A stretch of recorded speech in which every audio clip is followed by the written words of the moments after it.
हर हर महादेव। श्री शिव महापुराण कथा में तीसरा अध्याय, चंचूला का पाप से भय एवं संसार से वैराग्य। सोनक जी ने कहा, हे प्रभु, आप बुद्धिमान हो, भाग्यशाली एवं सर्वज्ञ हो। आपकी कृपा से मैं भी बार बार कृतार्थ हूँ, क्योंकि इस इतिहास को सुनकर मेरा मन अत्यंत प्रसन्न हुआ है। अतः अब आप मुझ पर कृपा करके प्रेम वर्धिनी और मोक्षदायिनी शिव कथा भी सविस्तार कहिए।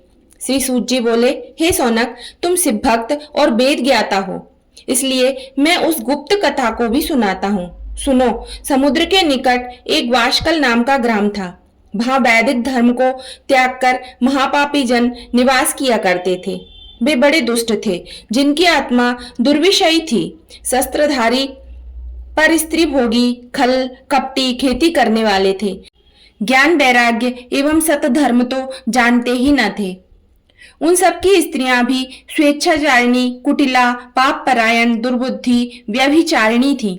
इस प्रकार दुर्जनों से पूर्ण उस बास्कल गांव में एक बिंदुक नामक अधम ब्राह्मण भी रहता था। वह दुरात्मा और महापापी था। वह सुधर्मिणी चंचुला नाम की अपनी पत्नी को त्याग कर वैश्यागामी हो गया। उसकी पत्नी चंचुला नाम पीड़ित होकर पहले तो अपने धर्म के भय से क्लेश सहती रही, परंतु जब वह युवती हुई तो काम पीड़ा न सह सकने के कारण उसने भी अपना धर्म त्याग दिया और व्यभिचारिणी हो गई। एक बार बिंदुक ने काम पीड़ित अपनी पत्नी को किसी अन्य पुरुष के साथ देख लिया। तब तो वह क्रोध में भरकर उस पर बड़े बेग से दौड़ा।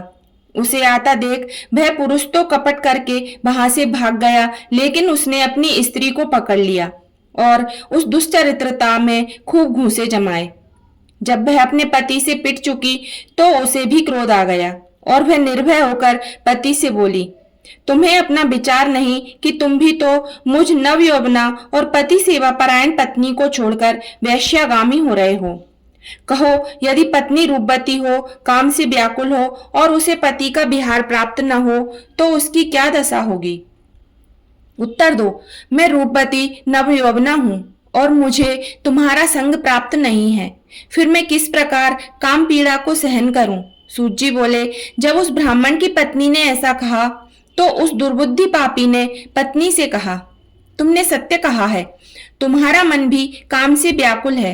हे कांते, अब मैं तुम्हारे मन की बात कहता हूँ, अतः उसे तुम निर्भय होकर सुनो।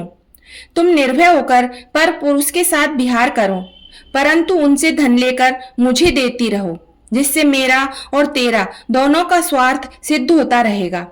सूत जी बोले, पति की यह बात सुनकर चंचुला बहुत प्रसन्न हुई और पति की वह बात स्वीकार कर ली। अब तो वे दोनों कुकर्म में पड़ गए। इस प्रकार उन दोनों दुराचारियों को कुकर्म करते हुए बहुत समय बीत गया।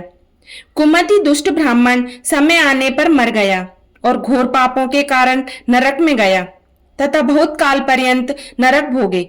इसके अनंतर पापी विंध्याचल पर्वत पर भयंकर पिशाच हुआ।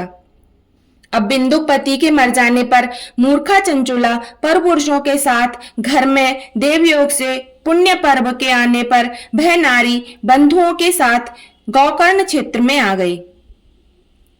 बंधुओं के प्रसंग से उसने भी तीर्थ पर स्नान किया। बंधुओं के साथ इधर उधर घूमने लगी। किसी देवालय में पहुंचकर उसने देवज्ञ के मुख से शिव पुराण की पवित्र कथा सुनी।